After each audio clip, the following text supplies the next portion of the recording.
लोगों को ये पता नहीं चलेगा कि इस बार गर्मियों में आप सब लोगों को एक शब्द सुनने को मिलेगा जिसका नाम है भूखमरी या फिर अकाल या फिर सूखा या फिर हीट वेव। और हीट वेव से इतने मरे, भूकंप से इतने मरे, पहले सुना आपने बाढ़ से इतने मरे, सुपर एल नीनो, ये नाम याद कर लीजिए, सुपर एल नीनो।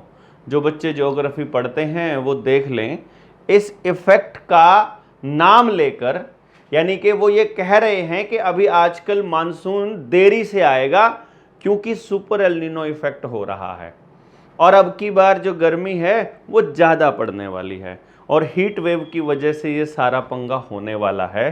तो वो क्या करेंगे, एक बार तो बिजली गायब कर देंगे, फिर बहुत सारी गर्मी हो जाएगी, फिर वो पानी गायब कर देंगे क्योंकि पानी आपके जोहड़ से तो ख़त्म हो ही गया है, टूटी में से उनको बंद ही तो करना है। सिर्फ बिजली नहीं आएगी तो आपको पानी का कनेक्शन नहीं मिलेगा, मतलब पानी का सप्लाई ही नहीं मिलेगी और सारा का सारा पानी के ऊपर तो मतलब बिजली के ऊपर तो निर्भर है ही पानी की सप्लाई।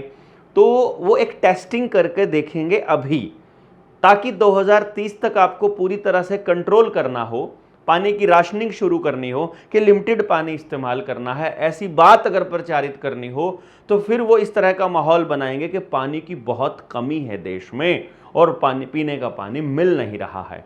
इसीलिए नदियों का पानी पहले वो खराब कर रहे हैं फैक्ट्रियों के माध्यम से, कि फैक्ट्रियों का पानी जो गंदा पानी है, जो उसमें से सारा कुछ वेस्ट है, वो नदियों में बहा दिया जाता है ताकि नदियों का पानी पीने लायक नहीं है ऐसा कहकर वो पानी पीने पर पाबंदी लगा सकें। फिर वही फैक्ट्रियां, इथेनॉल प्लांट, शुगर मिल, उस सारी गंदगी को रिवर्स बोरिंग करके ज़मीन में अंडरग्राउंड पानी में छोड़ देते हैं, जिससे कि आप टूटी का पानी, अगर नलके का पानी पियोगे, ट्यूबवेल का पानी पियोगे तो उसमें इतने ज़्यादा केमिकल होंगे कि डायरेक्ट कैंसर का कारण बनेगा। तो फिर वो कहेंगे आपको वाटर सप्लाई से ही पानी पीना पड़ेगा और वाटर सप्लाई बिजली के ऊपर निर्भर है। तो एक बार जो है वो बिजली भगा कर देखेंगे, फिर मीडिया में आपको खबरें आ जाएंगी कि पानी आ ही नहीं रहा है, नीचे से सप्लाई बहुत नीचे चली गई है, बोरिंग करनी पड़ेगी एंड सो ऑन। अलग अलग जगह पर अलग अलग एक्सपेरिमेंट्स होंगे और लोगों की मानसिकता को टेस्ट किया जाएगा कि लोग क्या कह रहे हैं, लोग कहां तक कंट्रोल होने के लिए तैयार हैं। 2030 तक ये लोग इस तरह के हालात लेकर आएंगे कि भूखमरी आ गई है, अनाज नहीं मिल रहा है और देश में अभी स्कैरसिटी है। इन्होंने क्या खेल खेला है इसको समझिएगा आप।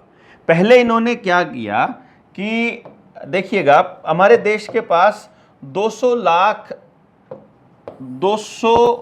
लाख मीट्रिक टन अनाज हमारे पास परमानेंट स्टोर रहता था एफसीआई के पास, और 2 साल का स्टॉक है ये करीब करीब, यानी कि देश में 2 साल तक अगर पैदावार ना हो तो इस देश को कोई कुछ नहीं कर सकता था। ये था। जब 2014 में ये हरामखोर आया तो इस सुअर के बच्चे ने क्या किया कि एफसीआई के गोदाम खाली करने चालू कर दिए। अब तो क्या किया कि या तो ठेका दे दिया है डायरेक्ट अडानी के साइलोज को, साइलो तो पता ही है आपको, या तो इसको ठेका दे दिया है, या फिर जो 80 करोड़ लोगों को अनाज देने का नाटक चल रहा है, ये नाटक चल रहा है, अनाज नहीं दिया जा रहा है, या तो वो कोटे वाला खा रहा है उस अनाज को या फिर वो अनाज कूड़े में जा रहा है, कोई नहीं खा रहा है। 5 किलो अनाज की कीमत लगभग 125 रुपया बनती है, 25 रुपये एमएसपी के हिसाब से, यानी 2500 रुपया अगर गेहूं का रेट माने तो 125 रुपए के लिए उसने पूरे देश को भिखारी बनाने का ठेका ले रखा है। ये गेम खेल रहा है वो। अब इसने क्या किया कि अनाज खाली हो गया है, देश के पास अनाज नहीं है, अब अनाज खाली अडानी के पास है। कल को देश भूखा मरेगा। भूखा कैसे मर सकता है? जब आपके यहां पैदावार ही ना हो। तो इस बार इतनी ज्यादा गर्मी पड़ने वाली है कि आपके आसपास के रजबाहे, नदियां, नहरें सूख जाएंगी, वो सुखाई जाएंगी, डैम में पानी इकट्ठा कर लिया जाएगा, यानी डैम में इकट्ठा करके, और आगे पानी आएगा ही नहीं तो पानी आपको मिलेगा नहीं। पानी नहीं मिलेगा तो वो फसलें नहीं होंगी जो जिनमें पानी की जरूरत है।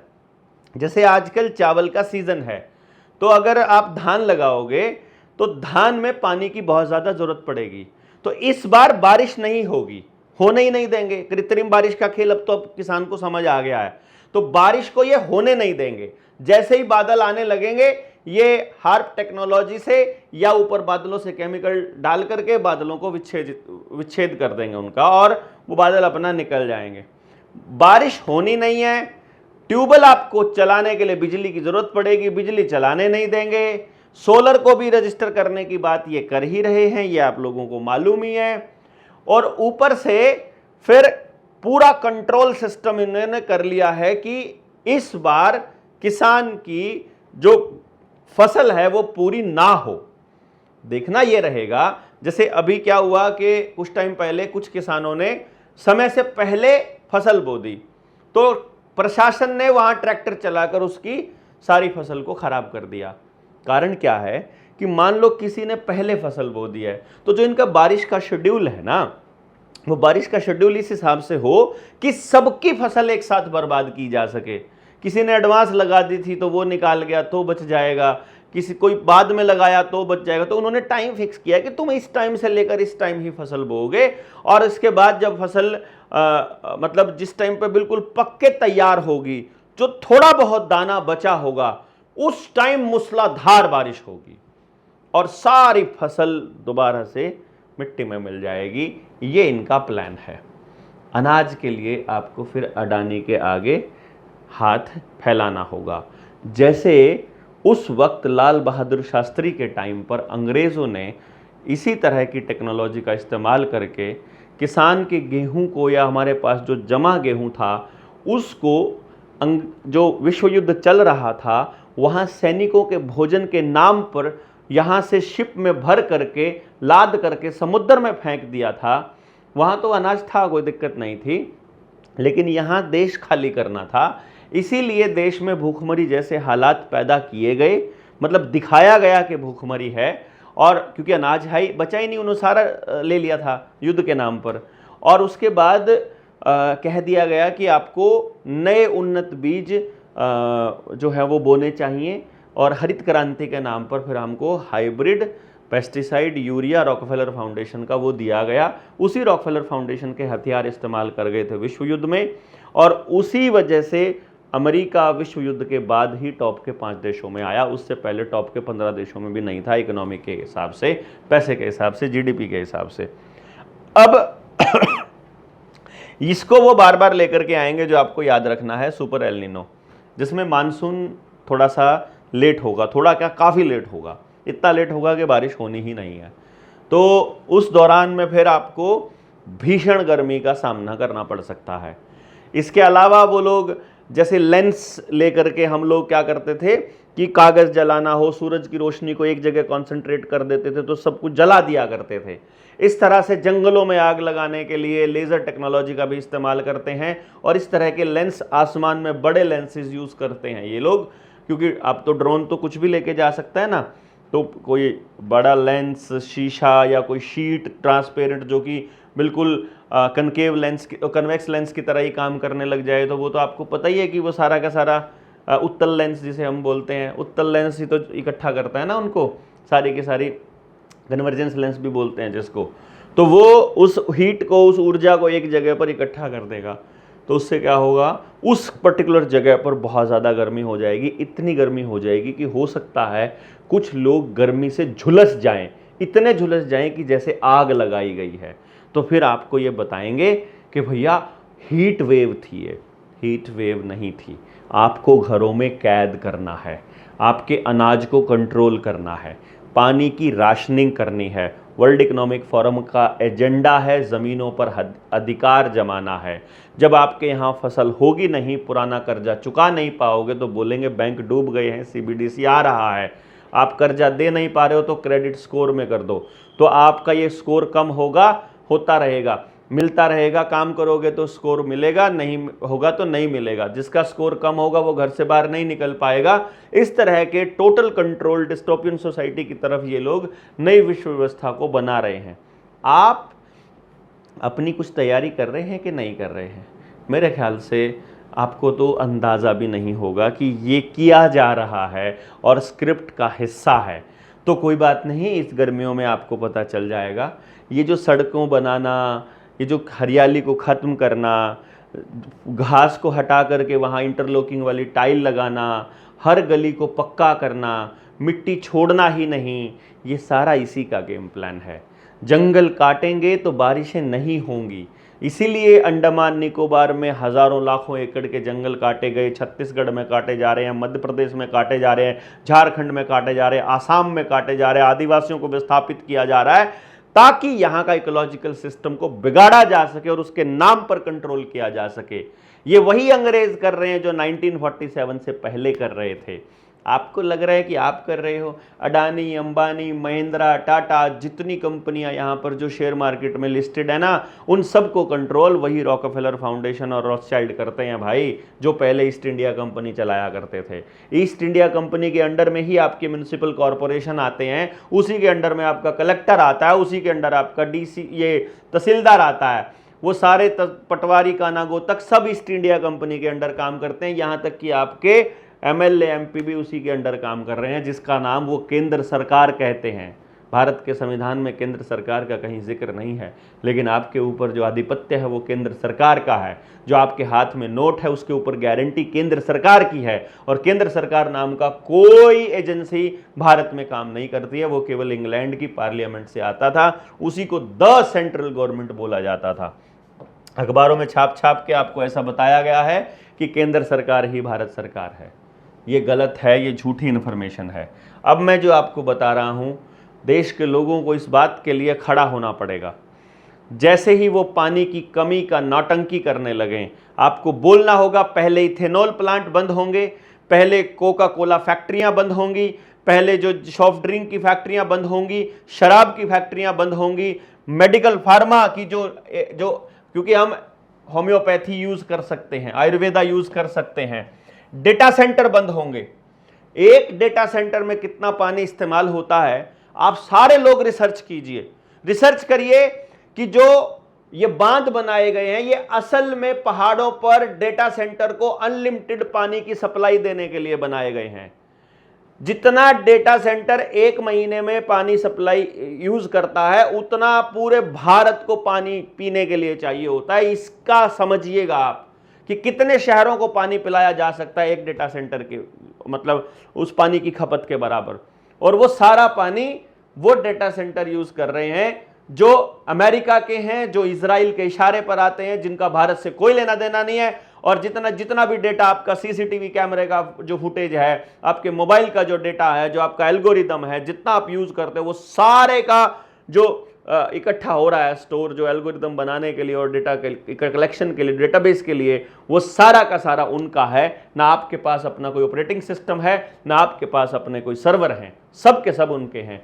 अल्टीमेटली आप अपनी गर्दन उनके हाथ में दे रहे हो, और उल्टा अपने पानी को खत्म करके सॉफ्ट ड्रिंक पूछना पड़ेगा आपको, शुगर मिल बंद कराने पड़ेंगे आपको, डाई फैक्ट्रियां बंद करनी पड़ेंगी, पेपर फैक्ट्रियां बंद करनी पड़ेंगी, पावर प्लांट बंद करने पड़ेंगे। न्यूक्लियर पावर प्लांट में कितना पानी इस्तेमाल होता है आपको अंदाजा नहीं है, उसको कूल डाउन रखने के लिए।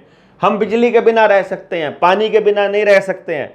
आप बोल दीजिए बिजली बंद कर दो, देखना बिजली बंद नहीं करेंगे वो, क्योंकि बिजली बंद हो जाएगी तो मोबाइल रिचार्ज होने बंद हो जाएंगे, मोबाइल रिचार्ज बंद होने हो जाएंगे तो आपको प्रोग्राम नहीं कर पाएंगे, वो आपके घरों के अंदर टीवी नहीं चल पाएंगे तो वो आपकी प्रोग्रामिंग नहीं कर पाएंगे। और आदमी को पता चलेगा कि जंगल और पेड़ों की कीमत क्या है, तब वो सच में अपनी लड़ाई लड़ने लग जाएगा। इसलिए पानी गायब करेंगे, बिजली खत्म नहीं करेंगे। तो पावर प्लांट बंद करना पड़ जाए, इथेनॉल प्लांट बंद करना पड़ जाए, कोका कोला के ये कोल्ड ड्रिंक बंद करनी पड़ जाए, डेटा सेंटर बंद करना पड़ जाए, लेकिन पानी बंद नहीं होना चाहिए। सीमेंट की फैक्ट्रियों में कितना पानी इस्तेमाल होता है आपको अंदाजा नहीं है। इस गेम को समझना है आपने कि ये सारा स्क्रिप्ट के हिसाब से होगा। पहले से ही बताना इसलिए जरूरी है कि चोर जब आए उससे पहले बताओ कि चोर आ रहा है। एचपीवी वैक्सीन पूरे देश में 99.9% लोगों ने नहीं लगवाई, 0.1% से भी कम लोगों ने लगवाई। आप देखिएगा अगर हम लोग लगातार नहीं बोलने वाले तो क्या हाल होता। आज बच्चियां हमारी नपुंसक और बांझ होने की दिशा में आगे बढ़ रही होती, लेकिन इन हरामखोरों के पास, किसी के पास भी pure placebo control trial group का डेटा नहीं है। ये आपको याद रखना है, ये शब्द आप पक्का याद रख लो एकदम से। Pure placebo control trial group.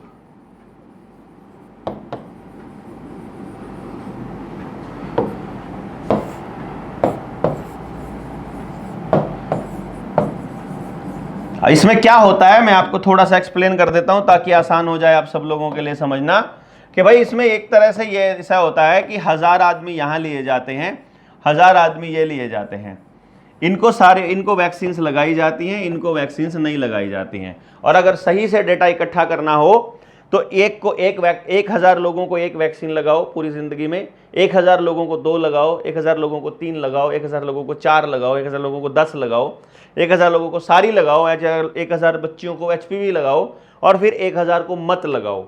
और फिर उसके बाद उनकी पूरी जिंदगी को स्टडी करो, पूरी जिंदगी को, पता चले कि ये जो वैक्सीनेटेड थे ये कैसे कैसे मरे और ये अनवैक्सीनेटेड थे ये कैसे कैसे जिए।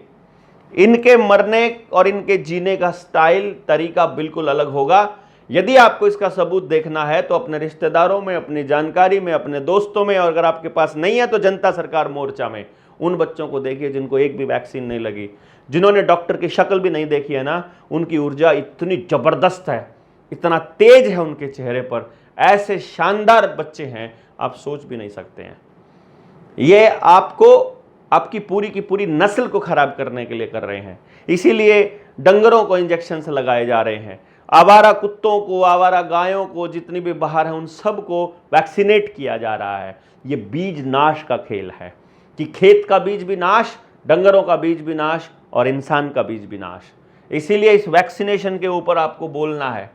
10, 12, 13, 15 जितना आपको इतने लाख रुपए इनाम चाहिए हम वो इनाम देंगे। डॉक्टर कमलप्रीत सिंह ने भी अनाउंस किया हुआ है और 2-4 लाख हम भी जोड़ कर देंगे। और जो आदमी ऐसे डॉक्टर को, ऐसे आदमी को लेकर आएगा जो pure placebo control trial group का डेटा हमको देगा, जो ये कहेगा, जो ये साबित करता होगा कि ये वैक्सीन सेफ हैं, उसको, उस व्यक्ति को भी इनाम मिलेगा 10-15 लाख रुपया। और 15 लाख तक का तो हम बोल ही देते हैं, मोगली वाले 15 लाख नहीं, ये असल वाले 15 लाख हैं। और जो ऐसे आदमी को लेकर आएगा 1 लाख रुपया उसका, आप ऐसे लोगों को जो आपके यहाँ आपकी बच्चियों को वैक्सीन लगाने के लिए आए उनको स्पष्ट तौर पर बोलिए, जब तक आप लिखकर लेटर हेड पर जिम्मेदार व्यक्ति से जिम्मेदारी नहीं दोगे कि ये वैक्सीन सेफ है, और सिर्फ जिम्मेदारी से बात नहीं बनेगी, हमें सबूत चाहिए कि ये सेफ है, तब तक कोई वैक्सीन ना लगवाएं। और अगर कोई ज़बरदस्ती लगा दे तो उसके ऊपर हत्या की कोशिश का मुकदमा दर्ज हो सकता है, उसकी टांगें तोड़ी जा सकती हैं, क्योंकि आपकी मर्जी के बिना आपके बच्चे को वैक्सीन लगाना उसकी जान को हानि पहुंचाना है। और कानून में ये दिया हुआ है कि अपनी जान बचाने के लिए आप किसी की जान ले सकते हैं, कोई दिक्कत नहीं होगी। आप निर्दोष साबित होंगे यदि आप ये साबित कर पाए कि ये जान लेने की कोशिश थी, और ये साबित हो चुका है WHO में भी और सारे जर्नल में छप चुका है कि वाकई में ये चीज़ें बहुत खतरनाक हैं, वैक्सीन्स खतरनाक हैं। तो आप सब लोगों को इस बात का ध्यान रखना है कि आप इस पानी के प्रोपेगेंडा में नहीं फंसेंगे, हीट वेव के प्रोपेगेंडा में नहीं फंसेंगे, वैक्सीन्स नहीं लगवाएंगे। जनगणना वाले मास्टर जी को बोलो अपना स्कूल संभाल ले वरना टांगे तोड़ दी जाएंगी। अब मास्टर जो हैं टीचर और गुरु नहीं रहे हैं, अब वो नौकर हो गए हैं, और नौकरों की कोई औकात नहीं होती है। भारत में नौकर परंपरा नहीं है, सहयोगी परंपरा हो सकती है। और जो ये कहते हैं हम तो नौकर हैं, उसी टाइम डंडे उठा करके पेलना चालू कर दो कि जा, जिस काम के लिए तुझे नौकरी पर रखा है वो काम कर। जनगणना करने का काम नौजवान बच्चे, बेरोजगार बच्चों से हम करवा लेंगे अपने आप, और अगर सिस्टम को नहीं मिलता है तो हम देंगे उनको बेरोजगार बच्चे। हमारे पास है पूरी टीम जनता सरकार मोर्चा के पास। 13 तारीख से लेकर 17 तारीख तक हम लोग आ रहे हैं आपसे मिलने के लिए। आप सब लोगों से गुजारिश है कि आप लोग अपने अपने साथियों से संपर्क करिएगा। अभी हमारा जो रूट बना है वो रूट मैं एक बार बोल देता हूं दोबारा से, जहां जहां आपको आना है, जहां जहां हम लोग पहुंच रहे हैं। 13 तारीख को हमारा सुबह और शाम को 2 मीटिंग्स होंगी, सुबह 10 बजे और शाम को 4 बजे। 13 मई 2026 कुरुक्षेत्र, फिर 808 नंबर है, यानी 741। मैं ये लिख देता हूँ ताकि जो लोग नए हैं वीडियो देख रहे हैं, जिनको नहीं पता है, उनको पता चले कि मोर्चे का एक नंबर है जो हर जिले को अलॉट किया गया है। तो इसमें 741, 98 और फिर 89, ये नंबर यहाँ तक सबके सेम हैं, 8 भी सेम है सबका, अगले वाले डिजिट हैं 2 अलग अलग हैं। तो जैसे कुरुक्षेत्र का बोला तो 808, 808 है। और इसी तरह से सोनीपत में होंगे हम शाम को 4 बजे, उसका 811 है। 14 तारीख को सुबह 10 बजे रोहतक में होंगे, उसका 816 है। 14 तारीख को ही शाम को झज्जर में होंगे 4 बजे, 815 है। 15 तारीख को सुबह 10 बजे हम चरखी दादरी में होंगे, 824 नंबर है। 15 तारीख को शाम को 4 बजे महेंद्रगढ़ होंगे, उसका 818 है। उसके बाद 16 तारीख को सुबह 10 बजे रेवाड़ी में होंगे, उसका 810 है। और 16 तारीख को शाम को 4 बजे फरीदाबाद और गुड़गांव के साथी मिलेंगे, पूरे जिले के जहां से भी जो साथी मिलना चाह रहा है, वो 828 है। और फिर पलवल का सुबह 10 बजे 17 मई को होगा, उसका 804 या फिर 828, दोनों में से किसी पर भी कर सकते हैं। और 17 मई को ही शाम को 4 बजे फिर नूह में होगा, उसका 803 है। जगह लोकेशन के लिए वीडियो हम दूसरी अपलोड करने वाले हैं, जिसमें सारी जानकारी टोटल दी जाएगी। आप उस दूसरी वीडियो को भी देख लीजिएगा। निडर इंडिया चैनल और देवेंद्र बलहारा वाले फेसबुक पेज को आप लोगों को जितने लोग संपर्क में हैं उनको बोलिएगा। और इस प्रोपेगेंडा में आपको नहीं फंसना है। बस ये याद रखिएगा कि यदि वो सरकार कहे कि अब की बार सुपर एल नीनो इफेक्ट आ रहा है, जिसकी वजह से आपकी फसलें मरने वाली हैं और आपको पानी की कमी होगी, तो समझो ये प्रोपेगेंडा है और आपने प्रोपेगेंडा